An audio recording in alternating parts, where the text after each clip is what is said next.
Hi. என்னோட ஸ்கின்ல இதுவரைக்கும் என்னோட லைஃப் டைம்லேயே ஒரு 3, 4 தடவை இந்த மாரி ஆக்னி வந்து ட்ரிகர் ஆயிருக்கு. ஸோ இப்பயும் வந்து அந்த மாரி ஆயிருக்கு. மேக்ஸிமம் ஒரு 4 வருஷத்துக்கு ஒரு தடவை இல்ல 3 வருஷத்துக்கு ஒரு தடவை இந்த மாரி ஆயிடுது. ஸோ அது பிகாஸ் ஆஃப் ஹார்மோனல் இம்பேலன்ஸ் இல்ல ஸ்ட்ரெஸ் எது வேணாலும் இருக்கலாம். ஸோ இந்த மாதிரி ஆக்னி பிரச்சனைக்கெல்லாம் வந்து நமக்கு என்னென்ன மாதிரியான ப்ராடக்ட்ஸ் எல்லாம் சேஃப் அண்ட் ட்ரஸ்டபுளாக யூஸ் பண்ணலாங்கிறது தான் இந்த வீடியோவில் வந்து நான் காட்டியிருக்கேன். ஸோ இது வந்து பார்த்திங்கன்னா கார்னியரோட மிசலர் வாட்டர். நிறையா பேருக்கு ஒரு doubt, Garnier micellar water acne prone ஸ்கின்னுக்கு யூஸ் பண்ணலாமான்னு. தாராளமாக யூஸ் பண்ணலாம். இது வந்து டெர்மட்டாலஜி டெஸ்டட். ஸோ நீங்கள் மேக்கப் போடுறீங்களோ இல்லை மேக்கப் போடாமல் இருக்கீங்களோ, காலையில் போட்ட சன்ஸ்க்ரீனை ரிமூவ் பண்ணுறதுக்கும் நம்ம ஃபேஸில் இருக்கிற டஸ்டெல்லாம் ரிமூவ் பண்ணுறதுக்கும் இந்த மாதிரி ஆயிலி ஆக்னி ப்ரோன் ஸ்கின்னாக இருந்தால் தாராளமாக நீங்கள் வந்து மிசலர் வாட்டர் யூஸ் பண்ணலாம் பயப்படாமல். ஸோ இது வந்து எந்த சைடு எஃபெக்ட் எல்லாம் கிடையாது. ஜஸ்ட்டு நம்ம ஃபேஸை வந்து க்ளீன் பண்ணிவிட்டு நெக்ஸ்ட்டு நம்ம ஃபேஸ் வாஷ் போட்டு கழுவுறதுக்கு ரொம்ப ஈஸியாக இருக்கும். ஒரு ஃபேஸ் வாஷ் செட் ஆகுறது அவ்வளோ ஈஸி கிடையாது. ஒரு வேளை அது உங்களுக்கு அமைஞ்சிருச்சுன்னா தயவு செஞ்சு அதை சேஞ்ச் பண்ணவே பண்ணாதீங்க. ஸோ அந்த மாதிரி ஒரு ஃபேஸ் வாஷ் தான் இந்த சிம்பிளோட ரெஃப்ரெஷிங் ஃபேஸ் வாஷ். ரொம்ப ரொம்ப ஜென்டிலானது. ஈவன் சென்சிட்டிவ் ஸ்கின்னுக்கு கூட அவ்வளோ மைல்டாக இருக்கும், ஜென்டிலாக இருக்கும். ஸோ கலர் இல்லை, ஃப்ரேக்ரன்ஸ் இல்லை, லைக் அலோவேரா ஜெல் மாதிரி தான் இருக்கும். இது வந்து பார்த்திங்கன்னா ஒரு German based product, dermatology tested and நான் கமெடஜெனிக். சப்போஸ் உங்களுக்கு ஆக்னி ப்ரோன் ஸ்கின்னாக இருக்குது, எதுவுமே செட் ஆகலைன்னா இதை ஒரு தடவை ட்ரை பண்ணி பார்க்கலாம். ஸோ ரொம்ப ரொம்ப அஃபோர்டபுள், பட்ஜெட் ஃப்ரெண்ட்லி, ஈஸியாக நைக்கா அண்ட் மித்ரா ஆப்பில் அவைலபிள். ஸோ அதே மாதிரி இது வந்து பீட்டா சர்டிஃபிகேட். ஸோ அனிமல் மேலே டெஸ்டிங் எல்லாம் கிடையாது. ஸோ ரொம்ப சேஃபான ஒரு ப்ராடக்ட். நெக்ஸ்ட்டு வந்து பார்த்திங்கன்னா சிட்டஃபில் ஜென்டில் கிளென்சர். ஸோ இது வந்து சொல்லவே தேவையில்ல. Try sensitive skin, normal skin, இந்த மாதிரி ரொம்ப ட்ரைனஸ் இருக்குது, ஆக்னி வர ப்ராப்ளம் இருக்குன்னா கட்டாயம் ஒரு தடவையாவது இந்த சிட்டஃபில் ஜென்டிலை வந்து ட்ரை பண்ணி பாருங்கள். அமேசிங் ரிசல்ட் தரும். ஃபேஸ் வாஷ் பண்ணதுக்கப்புறம் சுத்தமாகவே ட்ரைனஸ் இருக்காது, சாஃப்ட் அண்ட் சப்புலாக இருக்கும். கண்டிப்பாக ட்ரை பண்ணி பாருங்கள்.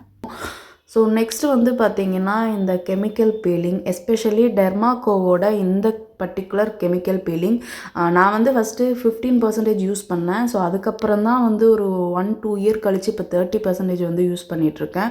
ஸோ உங்களில் யாருக்காவது ஃபேஸ் ரொம்ப டல்லாக இருக்கும்போதோ இல்லை ஸ்க்ரப் பண்ணணும்னு நினைப்போம்ல, அதுவும் பர்டிகுலராக இந்த ஆக்னி ப்ரோன் ஸ்கின்லலாம் வந்து ஸ்க்ரப்பே பண்ணக்கூடாது. அந்த தப்பு நிறையா பேர் பண்ணிகிட்ருக்கீங்க. கண்டதையும் போட்டு மூஞ்சில் வீண் பண்ணுறதுக்கு இந்த கெமிக்கல் பீலிங் யூஸ் பண்ணும்போது நம்ம ஸ்கின் வந்து கொஞ்சம் என்ஹான்ஸ்டாக இருக்கும், போர்ஸை க்ளீனாக வச்சுக்கும், ஆக்னி காஸ் பாக்டீரியாவெல்லாம் வந்து கில் பண்ணும். அதுவும் இல்லாமல் ரொம்ப எஃபெக்டிவ் வேல நம்ம ஸ்கின்னை வந்து பிக்மெண்டேஷன் ரிமூவ் பண்ணுறதா இருக்கட்டும், டேனை ரிமூவ் பண்ணுறதுக்கு ரொம்பவே நல்லா ஹெல்ப் பண்ணுது. ஸோ ரொம்ப பெரிய எஃபர்ட்டெல்லாம் போடாமல் ஸ்க்ரப்பெல்லாம் பண்ணி நம்ம ஃபேஸை நாரடிக்காமல் இது ஒரு ஜென்டில் டீசெண்டாக வந்து அதோட ஒர்க் பண்ணும். ஸோ என்னோடய ஆக்னி ஃபேஸில் வந்து பார்த்திங்கன்னா அடிக்கடி இந்த ஆக்னி வந்துட்டு போகிறதுனால பிக்மெண்டேஷனாக இருக்க மாதிரி இருக்கும். அதனால் ஃபேஸ் வந்து டல்லாக இருக்கும். ஸோ அதுக்கெல்லாம் நான் முன்னாடி நிறைய ஆக்னி இருக்கிறப்ப பார்த்திங்கன்னா பயோடெக்கோட ஃப்ரூட் பேக் வந்து யூஸ் பண்ணிகிட்டு இருந்தேன். ஸோ ஜஸ்ட்டு 100 rupees தான். ஆனால் இந்த ஃபாக்ஸ்டைலோட இந்த பர்டிகுலர் பர்பிள் க்ளே மாஸ்க் வந்து ரொம்ப சூப்பர் அண்ட் எஃபெக்டிவாக இருக்குது. ஸோ உங்களுக்கு சப்போஸ் ஆயிலி ஸ்கின்னாக இருக்குது, டல்லாக இருக்குது, டேனை ரிமூவ் பண்ணணும், பிக்மெண்டேஷனை கம்மி பண்ணணும், இல்லை ஜென்ரலாக போட்டுக்கிறதுக்கு ஒரு ஃபேஸ் பேக்கெல்லாம் தேடிட்டு இருந்தீங்கன்னா, ஈவன் ஆக்னி ப்ரோன் ஸ்கின்னுக்கு கூட ரொம்ப சேஃபான ஒரு ப்ராடக்ட். ஃபாக்ஸ்டைலில் இருக்கிற மோஸ்ட் ஆஃப் த ப்ராடக்ட் வந்து பார்த்திங்கன்னா நல்லா ரிசல்ட் தர ப்ராடக்ட் தான் இருக்கும். ஸோ அதில் இந்த ஒரு க்ளே மாஸ்க் ரொம்பவே நல்லா இருக்குது, டீசெண்டாக இருக்குது. 499 rupees. சம்டைம்ஸ் ஆஃபர்லலாம் வாங்கினீங்கன்னா 300க்கு கூட வாங்கலாம். ஒர்த்துன்னு சொல்லலாம். ஸோ ரொம்ப நல்லாயிருக்கு. எனக்கு தெரியும் நிறையா பேர் இன்னும் சன்ஸ்க்ரீனோட தேடுதல் வேட்டையில் இருக்கீங்கன்னு. தான் நம்ம சேனலில் நிறையா சன்ஸ்க்ரீனை பற்றி ஷார்ட்ஸ்லேயும் நான் ஷேர் பண்ணியிருக்கேன், லாங் வீடியோலையும் ஷேர் பண்ணியிருக்கேன். ஸோ நீங்கள் சப்போஸ் உங்களுக்கு டவுட் இருந்தால் அதெல்லாம் எடுத்து பார்க்கலாம். ஸோ நான் சஜஸ்ட் பண்ணியிருக்கிற சன்ஸ்க்ரீன் எல்லாமே ஃபேஸில் போட்டால் அந்த க்ரேவாக தெரியறது, ரொம்ப ஹெவியாக இருக்கிற மாதிரி இருக்கிறது, ஸோ அந்த மாதிரி எந்த ஒரு ஃபீலுமே இருக்காது.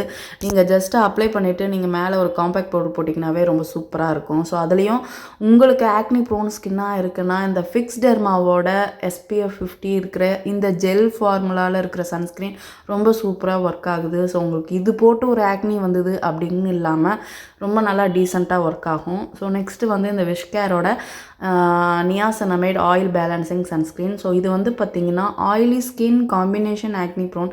ஸோ இந்த மாதிரி ஸ்கின்னுக்கெல்லாம் ரொம்ப சூப்பராக இருக்கும். ஸோ மேட் ஃபினிஷ் தரும். சன்ஸ்க்ரீன் போட்ட அந்த ஷைன் கூட அதில் வந்து தெரியாது. பார்க்குறதுக்கு என்னமோ கொஞ்சம் லிக்விடாக இருக்க மாதிரி இருக்கும். பட் போட்ட உடனே நம்ம ஸ்கின்னோட ஸ்கின் நல்லா சூப்பராக அப்சர்வ் ஆகி மேட் ஃபினிஷ் தரும். நல்லா இருக்குது. ஸோ இதுவுமே வந்து இப்போ ரீசன்ட் டேஸில் யூஸ் பண்ணிகிட்ருக்கேன். அந்த ஃபிக்ஸ்டர்மா வந்து ஆக்னி இருந்த காலத்துலேருந்தே நான் யூஸ் பண்ணிகிட்ருக்கேன். ஸோ நெக்ஸ்ட்டு ஒரு முக்கியமான ப்ராடக்ட் ஃபார் ஆக்னி ப்ரோன் ஸ்கின்னுக்கு சாலிசிலிக் சீரம். ஸோ நிறையா பேருக்கு சொல்லியிருக்கேன். ஃபேஸ் வாஷ் வந்து ஒரு சில பேருக்கு செட் ஆகும், ஒரு சில பேருக்கு செட்டே ஆகாது. ஸோ அந்த மாதிரி செட் ஆகாதவங்க தயவு செஞ்சு சாலிசிலிக் சீரமாக யூஸ் பண்ணுங்கள். ஆக்னி ப்ரோன் ஸ்கின்னுக்கு வந்து சாலிசிலிக் சீரம் வந்து யூஸ் பண்ணுறது ரொம்ப ரொம்ப இம்பார்ட்டன்ட். ஏன்னா வந்து நம்மளுக்கு ஃபேஸ் வாஷ் வந்து செட் ஆகலை. ஸோ இதுக்கப்புறம் டோனர்லேயும் அது செட் ஆகாது. கடைசியாக வந்து இந்த சீரம் மட்டும்தான். ஸோ சீரம் வந்து பார்த்திங்கன்னா நம்ம போர்ஸை வந்து டீப் க்ளீன் பண்ணுறதுக்கும் சுத்தமாக வச்சுக்கிறதுக்கும் ஹெல்ப் பண்ணுது. சப்போஸ் நீங்கள் ஆயிலி ஆக்னி ப்ரோன் ஸ்கின்னுன்னா கண்டிப்பாக சாலிசிலிக் சீரம் வீக்லி ஒரு 2 to 3 டைம்ஸாவது யூஸ் பண்ணுங்கள். ஏன்னா வந்து நம்ம போர்ஸ் எவ்வளோ சுத்தமாக இருக்கோ ஆக்னி வர்றதுலேருந்து ப்ரிவென்ட் பண்ணோம். ஸோ இது போக இந்த நியாசனமைடு இருக்குல்ல, இதை வந்து நான் அந்த டைம்லேருந்து லேயரிங் பண்ணேன். ஸோ சாலிசிலிக் சீரமும் நியாசனமைடும் வந்து லேயரிங் பண்ணுவேன் வாரத்துக்கு 3 நாள். ஸோ அதுக்கு மேலே யூஸ் பண்ண மாட்டேன், டெய்லியெல்லாம் போட மாட்டேன். ஸோ ரொம்ப லிமிட்டாக யூஸ் பண்ணோன்னா அது அதோட ஸ்கின்னில் இறங்கி வேலை பார்க்குறதுக்கு ரொம்ப ஹெல்ப்ஃபுல்லாக இருக்கும். நம்ம மேலே போட்டு திணிக்கும் போது அது என்ன வேலை பண்ணணும்னு அதுக்கே தெரியாமல் போயிடும். அதனால தான். நெக்ஸ்ட்டு வந்து பார்த்திங்கன்னா இந்த மாய்ஸ்சரைசர் ஹயாலுஜெல் அண்டு செபாமெட். ஸோ இது ரெண்டுமே ஜெல் ஃபார்மில் இருக்கும். ரெண்டுமே ஆக்னி ப்ரோன் ஸ்கின்னுக்கு, ஆயிலி ஸ்கின்னுக்கு, காம்பினேஷன் ஸ்கின்னுக்கு, இல்லை ஆக்னி ப்ரோன் எந்த ஸ்கின் டைப்பாக இருந்தாலுமே சூப்பராக செட் ஆகும். ஸோ இந்த ஹயாலுஜெல் பர்டிகுலராக மெடிக்கலில் ஈஸியாக available, budget friendly pharmacy product. அமேசானில் கிடைக்கும். ஸோ இதோட லிங்க் வந்து நான் ஷேர் பண்ண முடியாது, ஆப்ஷனில் இல்லை. நீங்கள் சப்போஸ் அமேசானில் வந்து தேடினீங்கன்னா கண்டிப்பாக கிடைக்கும். இல்லைனா மெடிக்கல் ஷாப்பில் போய் பாருங்கள், ஸ்க்ரீன்ஷாட் எடுத்து வச்சுக்கோங்க. செபாமெட் வந்து பார்த்திங்கன்னா ஈவன் இந்த டீனேஜில் இருக்கிற பசங்க அவங்களுக்கு ஆக்னி வருது 13 எபோவ்லேருந்தே வந்து நீங்கள் யூஸ் பண்ணலாம். ஸோ இதோட ஃபேஸ் வாஷும் ரொம்ப ரொம்ப ரொம்ப எஃபெக்டிவ். செபாமெட் ஃபோமிங் கிளென்சர்னு வரும். ஸோ கண்டிப்பாக உங்களுக்கு ஆக்னி இருந்தால் அதையும் ட்ரை பண்ணி பாருங்கள், ரொம்ப சூப்பராக ஒர்க் ஆகும். ஸோ இந்த ஜெல்லும் வந்து பார்த்திங்கன்னா நல்லா ஒர்க் ஆகும். அதுக்கப்புறம் இந்த குட்டி குட்டியாக இந்த டியூப்ஸ் எல்லாம் இருக்குல்ல, இதெல்லாம் வந்து பார்த்திங்கன்னா ஒன்று கிளியர் ஜெல், செகண்ட் ஒன்று வந்து பார்த்திங்கன்னா செபோ ஜெல். ஸோ இந்த கிளியர் ஜெல் ஆக்டிவாக இருக்கிற ஆக்னி மேலே வச்சிங்கன்னா டக்குன்னு 2 நாளில் அந்த ஆக்னி வளராமல் அமுங்கிடும். ஸோ அதே ஒர்க்கு தான் பண்ணுது இந்த செபோ ஜெல். ஸோ இதில் வந்து சாலிசிலிக் ஆசிட், நியாசனமைடு இருக்கிறனால இன்னும் கொஞ்சம் ஃபாஸ்ட்டாக ஒர்க் பண்ணும். ஸோ இது ரெண்டுமே வந்து பார்த்திங்கன்னா ஆக்டிவ் ஆக்னி மேலே வச்சிங்கன்னா டக்குன்னு அது சுருங்கி சின்னதாக போய் காய்ஞ்சிடும். ஸோ அதுக்கு தான் இதை யூஸ் பண்ணுறது. ஸோ இந்த பென்சல் பெராக்சைட் ஜெல் வந்து பார்த்திங்கன்னா இப்போ அட் ப்ரெசண்ட் எனக்கு ரொம்ப நிறையா இந்த ஹார்மோனல் ஆக்னி வந்து ஃப்ளையர் ஆச்சுல்ல, ஸோ அதை ஸ்டாப் பண்ணுறதுக்கு இது ரொம்ப ரொம்ப ஹெல்ப் பண்ணுச்சு. ஸோ இது பர்டிகுலராக உங்களுக்கு 1-2 ஆக்னிக்கெல்லாம் இது யூஸ் பண்ணணும்னு அவசியம் இல்லை. ஃப்ளையர் ஆகுது இல்லை ஹார்மோனல் ஆக்னி, ஃபங்கல் ஆக்னி, அதுக்கு யூஸ் பண்ணால் போதும். நெக்ஸ்ட்டு அசிடம். ஸோ இந்த அசிடம் வந்து பார்த்திங்கன்னா ஒரு பார்மசி ப்ராடக்ட், ஈஸியாக அமேசான் அண்டு மெடிக்கல் ஷாப்பில் கிடைக்கும். யாராருக்கெல்லாம் சீரம் யூஸ் பண்ணால் எனக்கு பட்ஜெட் இல்லை அப்படின்னு நினைக்கிறீங்களோ, அந்த ஆக்னி வந்து போனால் மார்க்ஸ், பிக்மெண்டேஷனை வந்து கிளியர் பண்ணுறதுக்கு இந்த ஆயின்மெண்ட் ரொம்ப ஹெல்ப்ஃபுல்லாக இருக்கும். Face wash